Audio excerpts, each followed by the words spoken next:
Yang kami hormati Bapak Ibu warga masyarakat Tande Asona yang sempat hadir pada siang hari ini. Yang kami hormati para undangan yang sempat hadir pada siang hari ini. Alhamdulillah, puji syukur kehadirat Allah Subhanahu wa taala di mana pada siang hari ini kita masih diberi nikmat kesehatan, kesempatan untuk hadir dalam rangka menyaksikan pada hari tedendri anak Bapak Ibu yang saya muliakan Muhammad Hashim miti we matai mitai. Begitu terharunya kita melihat Ananda Muhammad Hashim telah mengkhatamkan Al-Quran 30 juz. Alhamdulillah. Salawat dan taslim atas junjungan kita Nabiullah Muhammad sallallahu alaihi wasallam sebagai rahmatan lil alamin.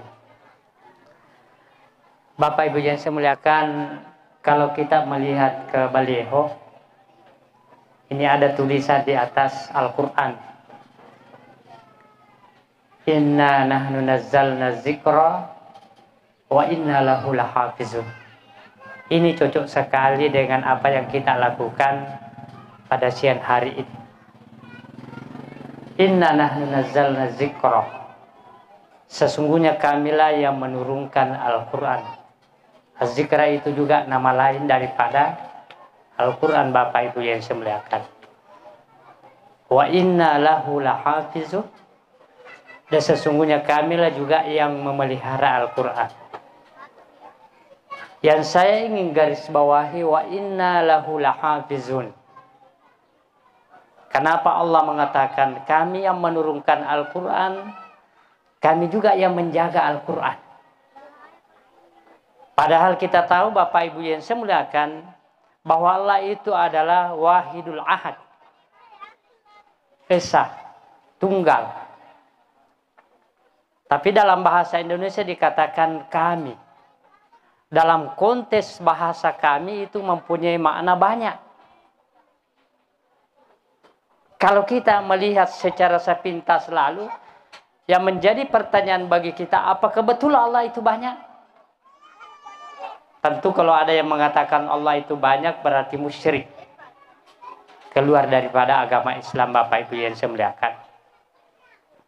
Makanya para mufassir mengkaji kalimat ini. Apa makna daripada inna nahnu nazzalna dzikra wa inna lahu lahafizun? Bedakan dengan kalimat ibuduni, sembahlah aku. Allah tidak pernah menyatakan ibuduna, sembahlah kami. Bapak Ibu yang saya muliakan. Disinilah rahasia wa inna lahu lahafizun, kamilah yang memelihara. Para mufassir mengkaji kalimat ini, ungkapan kami ternyata bermakna ada keterlibatan manusia dalam pemeliharaan Al-Quran. Bapak Ibu yang saya muliakan, masyiral muslimin wal muslimat rahimakumullah. Makanya salah satu cara untuk memelihara Al-Quran, maka kita galakkan para hafiz-hafizah. Bapak Ibu yang saya muliakan, inilah cara untuk bisa memelihara keautentikan atau keaslian Al-Quran Bapak Ibu yang saya muliakan. Kapan para penghafal ini sudah tidak ada di muka bumi, bisa jadi Al-Quran itu juga hilang di muka bumi. Makanya ketika wafat sejumlah penghafal di Perang Khaybar, Umar bin Khattab mengatakan kepada Abi Bakar, ya Abi Bakar, ini para penghafal kita sudah meninggal. Saya khawatir jangan-jangan Al-Quran akan hilang. Bapak Ibu yang saya muliakan. Makanya para penghafal itu mempunyai kedudukan mulia di sisi Allah Subhanahu wa taala. Bapak Ibu yang saya muliakan, yang mereka tidak dapatkan kecuali para penghafal-penghafal Al-Quran. Masyiral muslimin wal muslimat rahimakumullah. Keistimewaan yang diberikan oleh para penghafal Al-Quran adalah khairun nas. Manusia yang terbaik Bapak Ibu yang saya muliakan. Jadi para penghafal Al-Quran itu memiliki kedudukan khairun nas. Manusia yang terbaik. Ya. Khairun nas man ta'allamal Qur'an wa 'allama. Barang siapa yang mempelajari bisa bermakna menghafal Al-Qur'an, ya, lalu dia mengajarkan, ya, menggalakkan hafalan Al-Qur'an. Makanya mudah-mudahan anda kita ini Muhammad Hashim setelah dia menerima qiraah hafalannya dari sanadnya ini, dia akan melanjutkan ini sanad lalu hafalannya ini digalakkan, maka dia akan mendapatkan kedudukan khairun nas. Ma'asyiral muslimin wal muslimat rahimakumullah. Kenapa para penghafal dikatakan khairun nas? Karena ternyata Bapak Ibu yang saya muliakan, para penghafal itu sudah kita jamin tidak melakukan kemaksiatan. Para penghafal itu kita sudah memberikan jaminan dia tidak akan suka menonton melihat sesuatu yang diharamkan oleh Allah Subhanahu wa taala. Jadi kau pakai pala anak tapak bu aja nak tami tahu. Dek na tu nama doraka ko tomatuanna. Dek na puji jok kasalai. Dek na puji menuntus salai. Dek na puji melakukan sesuatu yang kemaksiatan. Sesuai dengan apa yang dialami oleh Imam Asy-Syafi'i. Imam Asy-Syafi'i Bapak Ibu yang saya muliakan, dia pernah mengungkapkan unek-uneknya bahwa syaqautu ila waqi'in bisu'i hifzi fa arsyadani bitarakil ma'asi. Kata Imam Syafi'i, suatu ketika aku mengadu kepada guruku Syekh Waqi', guru hafalannya Imam Asy-Syafi'i yang namanya Syekh Waqi'. Bisu'i hifzi, ya Syekh, kenapa hafalan saya susah masuk? Kenapa hafalan saya kayaknya sedikit demi sedikit hilang?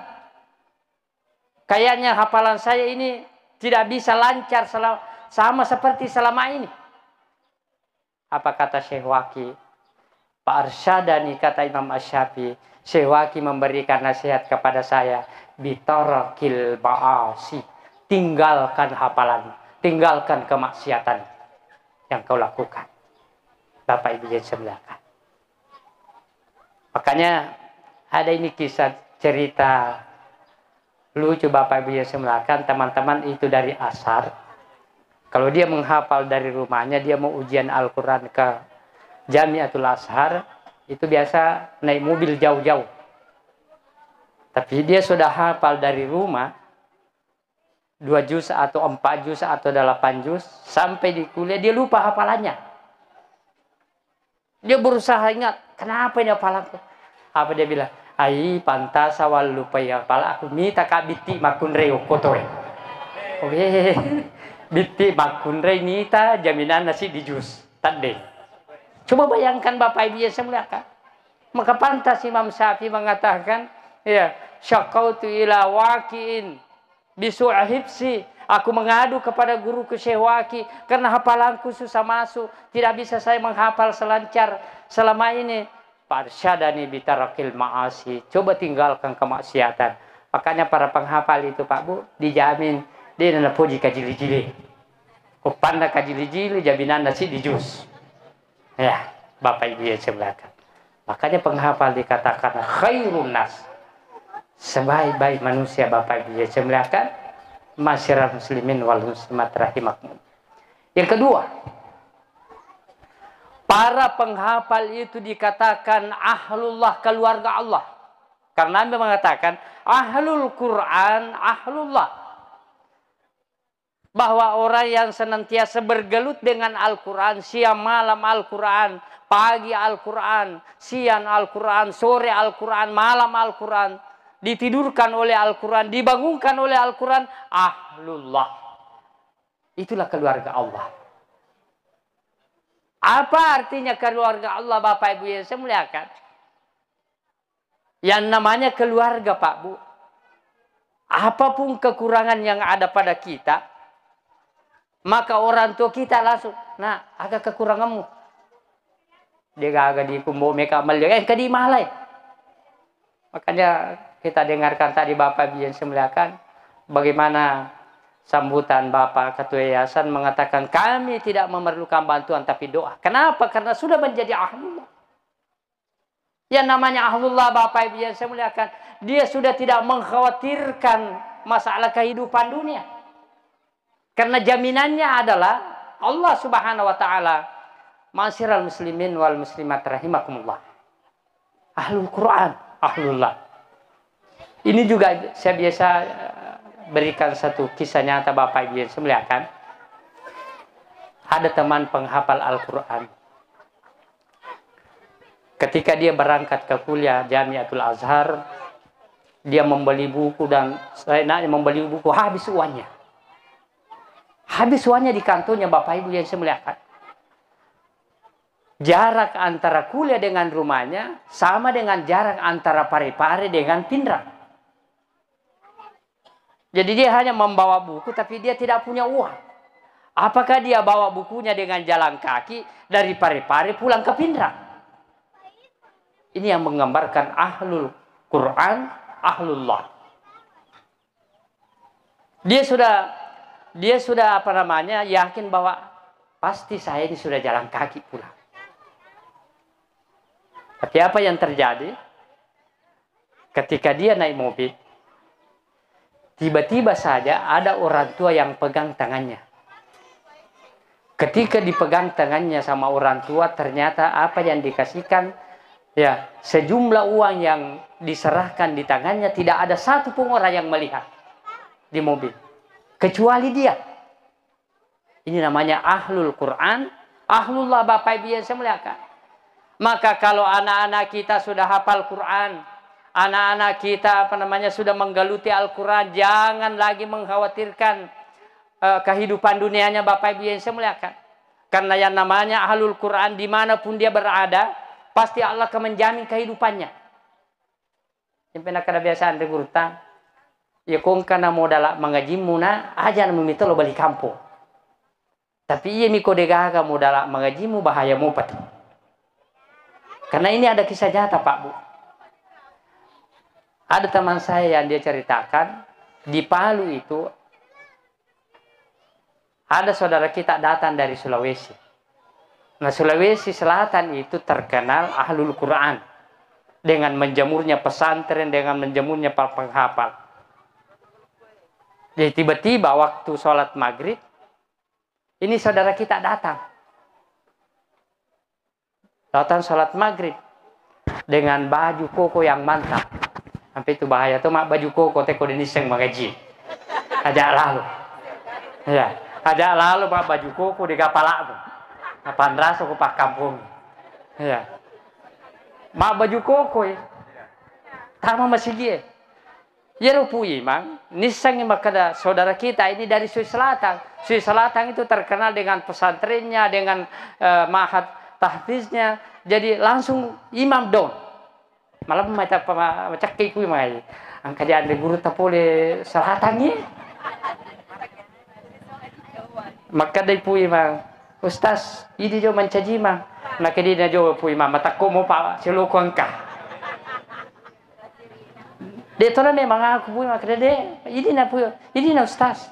Maka dia pui mawai mata ko ada mo terpaksa didaulat sama jamaah. Tidak bisa menghindar, maju jadi imam. Dalam pikirannya, yang pemak baju koko kak, baca ripa manan, baca juku, baca junna, misapu sapu minran mi paling baca haju. Terpaksa maju jadi imam. Ternyata andalannya, hafalannya cuma 2. Alhamdulillah, kul wallahu ahad dengan kul surat binas, talu sibal Fatihah. Jadi rakaat pertama, makanya mau bacaan Allahu Akbar. Allahu Akbar. Nabaca Al-Fatihah. Oh, makanya mau. Nabaca Qul Allahu. Oh, makanya mau. Tapi waktu naroko mitalat dari roko. Mapikri. Maka dia agak sih baca ya. Oh, langsung pilih Qul surat binas nabaca. Rakaat pertama. Tak nalupai Qul Allahu. Langsung pulang surat binas. Nah pacapuran na kurangi. Ali pelami maniasena. Rakaat kedua me lanjutkan. Karena At-tartibu wajib dalam kaidah hukum bahwa tertib membaca itu wajib hukumnya. Berarti komelo sambungi kulon surat binas alif lam mim. Napalamu alif lam mim. Roko ni metta eta pamakadamai jamai pandrita batu atongannya. Eta paidi napa roko. 10-5 menit napa roko Pak Bu. Padahal iya roko dem na pikiri ke aga do baca rakaat kedua. Na capu dibaca aku. Coba bayangkan Pak. Bangkit dari ruku. Sujud. Si tengah jangi pas sujud. Maka damani Pak kampung. Aka dipuji mang. Rogi Pak kampung ke dega pole yesot. Angka wali pole sulit salatan. 10-5 menit na paruku. Si tengah jangi na pas sujud. Rogi mana Pak kampungnya. Ya deh na pole baku ko.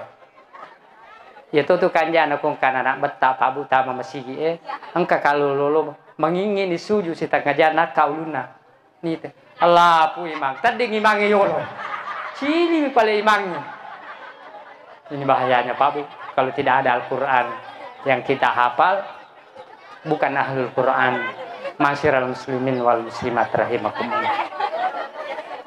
Jadi dua penghargaan itu Pak Kapalai Pak Bu ahlullah keluarganya pun Allah Ta'ala betulnya di mana pun kamu berada insya Allah Allah akan menjamin kehidupan dunia akhiratmu kalau ahlul Quran ya. Yang ketiga bahwa para penghafal Al-Quran itu dia akan mendapat jaminan dari Allah Subhanahu Wa Ta'ala. Nah kadang kita ikra'ul Quran baca Al-Qurannya fa innahu ya'ti yaumal qiyamah syafi'an lin-nasi akan datang pada hari kemudian.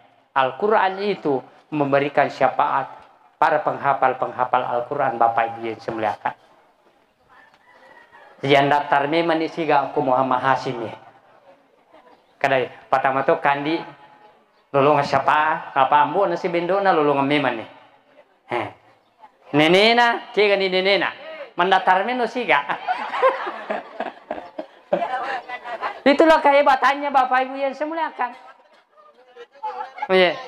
Tapi tidak semudah itu yang kita bayangkan menghafal Al-Quran. Kalau anak kita tadi ini mampu menghafal 1 tahun, 2 bulan, betul itu suatu keistimewaan.